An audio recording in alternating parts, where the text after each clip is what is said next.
what if the greatest influence on the next generation isn't AI, or social media, or even the economy?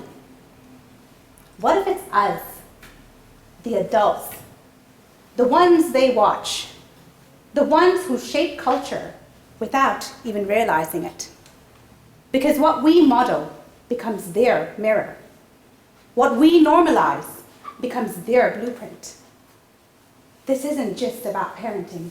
This is about identity. This is generational patterns, the ones we repeat without question, running on autopilot. As you listen to this, I want you to know, I'm not here as someone above you. I'm a mother of 2 young girls. I wasn't born into privilege. I didn't inherit a platform. I grew up in a middle-class family. And for so long, I believed that being ordinary meant being invisible. But I've come to realize something no one ever taught me. You don't need a stage to have influence. You don't need a platform to shape the world. Because whether you're leading a team, a classroom, a company, your family, or even just yourself, you are an architect of the future. You're shaping the world the next generation will inherit. And we often underestimate that. We think influence belongs to those that are louder, richer, more visible. But the truth is, we are imprinting a legacy all the time. Not just in what we say, but in how we live, how we love, how we respond when no one's watching. And without meaning to, many of us are imprinting a legacy of disconnection.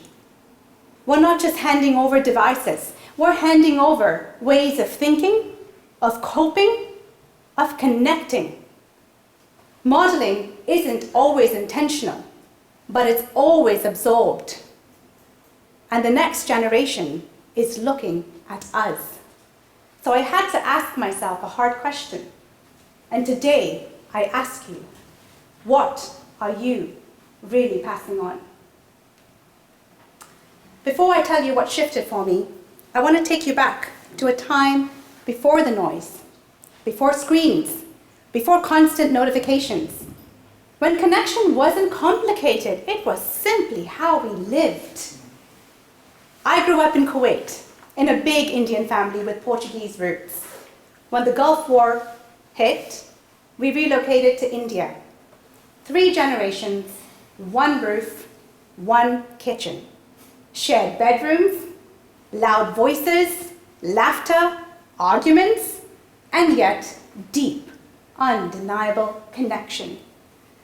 Connection wasn't taught, it was modeled. We talked things out. We ate together.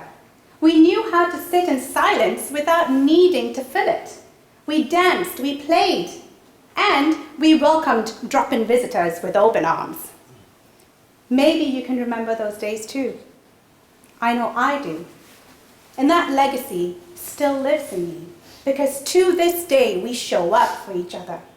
Across cities, across countries, across continents. And while that was beautiful, we also inherited something else.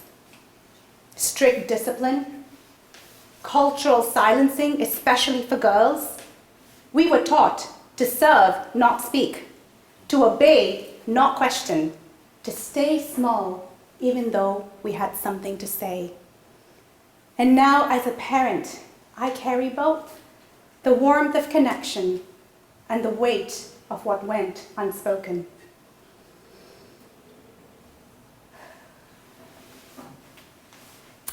And as a mother, I ask myself, what are my children absorbing from me? Because they study how we show up.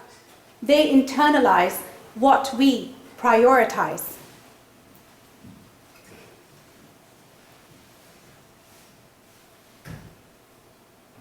While I inherited generational patterns of silence, today I see a new pattern forming. One that's just as damaging, but far less invisible. The spell of distraction, the erosion of presence, the belief that noise is normal. We are always on, notifications, deadlines, the endless scroll. We text instead of talk. We multitask through dinner. We say presence matters, but most of us can't even sit through a red light without checking our phones. We fill every silence with sound and call it productivity. We're not just disconnected from each other, we're disconnected from ourselves. And the cost? It's staggering. According to the US Surgeon General Advisory's report in 2023, social disconnection is as harmful as smoking 15 cigarettes a day.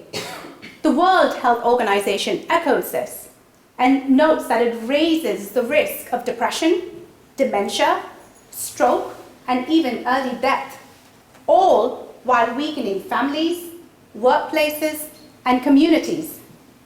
Meanwhile, the average adult spends 6 hours and 38 minutes online every day, according to the 2024 data by Global Web Insights. Most of our connection today happens through screens.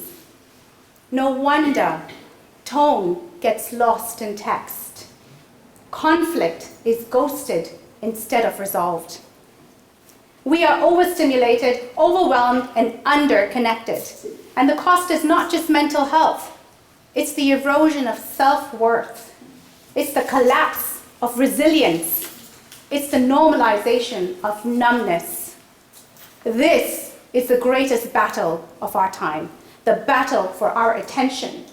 And we're not losing this battle because we're unkind. We're losing this battle because we've gone blind, because silence feels unfamiliar, because autopilot feels safe. But if we don't choose differently, we will be passing down patterns we never meant to. Patterns shaped by noise, stress, and scarcity. If we want to raise a generation that is grounded, kind, and connected, then we have to engage with an intention and become that first. And that doesn't require another digital tool or an app, but a mirror. Let me explain. A few years ago, my family and I moved back to Canada from the UK at the height of the pandemic. It was my third international move across 4 continents in under 5 years. On paper, I was successful. Marriage, kids, PhD, senior roles, MBA in progress. In reality, I was holding it together with duct tape and deadlines. I was carrying the weight of everyone else's expectations, trying to be everything for everyone all the time. Until one day, I caught a glimpse of myself in the mirror and froze. It wasn't the fatigue that stopped me. It was the absence. The light in my eyes was gone. Growing up, I was always referred to as the joyful one, the kind one, the one whose laughter you could hear a mile away. But that woman staring me back in the mirror, she was angry. She was tired. She was lost. Maybe you've been there too. Smiling at work, feeling numb at home, holding it all together on the outside, but inside you're crumbling. I want you to know that I see you, and you're not alone. You see, that night I realized I wasn't just burnt out, I was disconnected from myself. And the worst part is, I hadn't even noticed. Because disconnection doesn't scream as a crisis, always.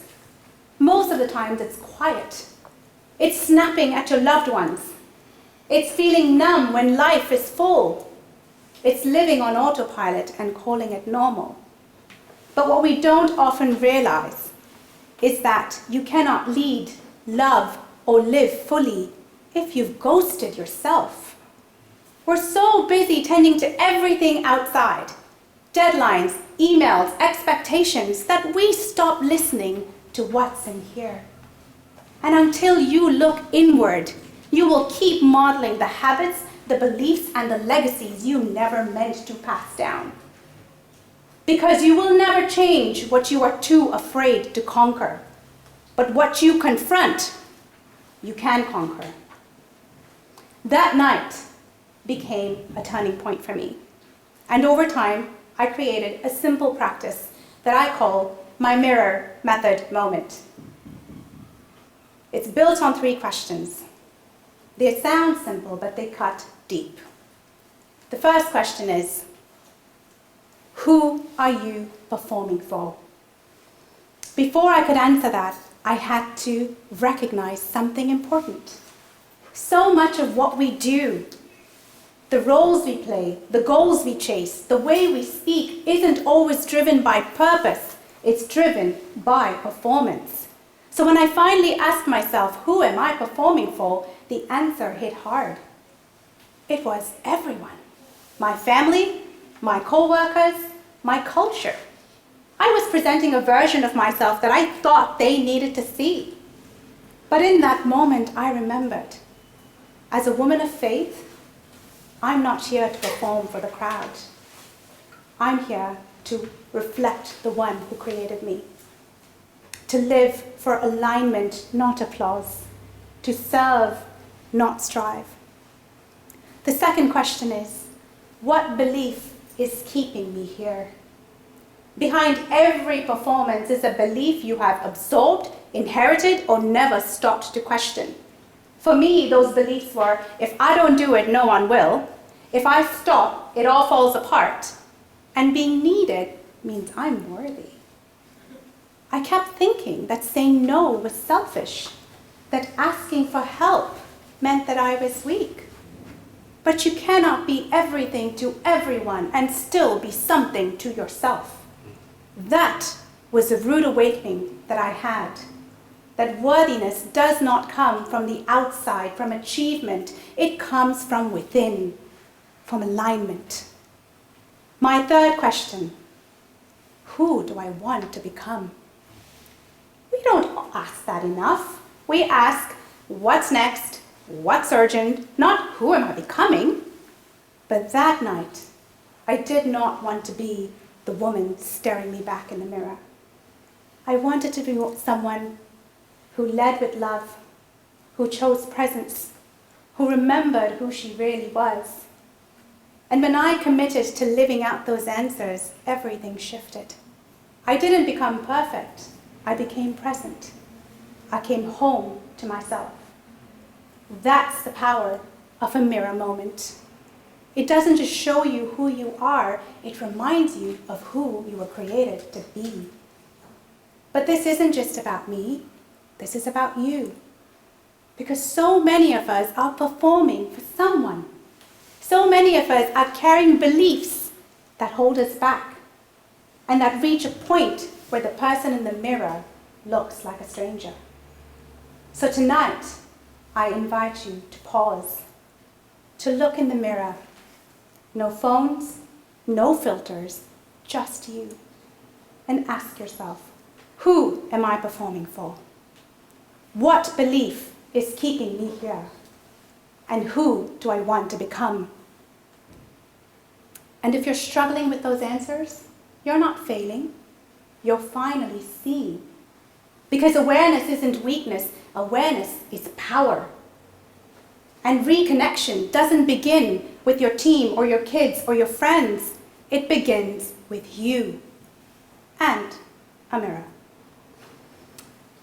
Earlier, I shared my story of childhood connection and how deeply it shaped me. But so did the silence. So did the fear. The invisible rules about who we could be. Not because anyone intended to, but because patterns get passed down silently, generation to generation. And today, we have a new pattern forming, a pattern of disconnection, and it's a legacy we cannot afford to pass down. What shifted for me was awareness. But awareness isn't the end, it is the beginning. Because once you finally see what you're carrying, you'll have the power to choose what you keep and what you lay down. So I ask you, what are you passing on? We live in a world that glorifies performance, that monetizes distraction, that tells us to keep going even when we've lost ourselves. But if we don't interrupt the noise, we will raise a generation fluent in distraction, but starving for connection. And it's not a time where we can say this is because of screens or society or the world we've inherited. We are building the world that they will walk into, one habit, one belief, one mirror moment at a time. And the greatest legacy you can leave is not success. It is awareness. It's connection. It's the courage to come home to yourself so you can show the next generation how to do so. That's how we change the world. Not one day, today, starting with you, generation to generation. Thank you.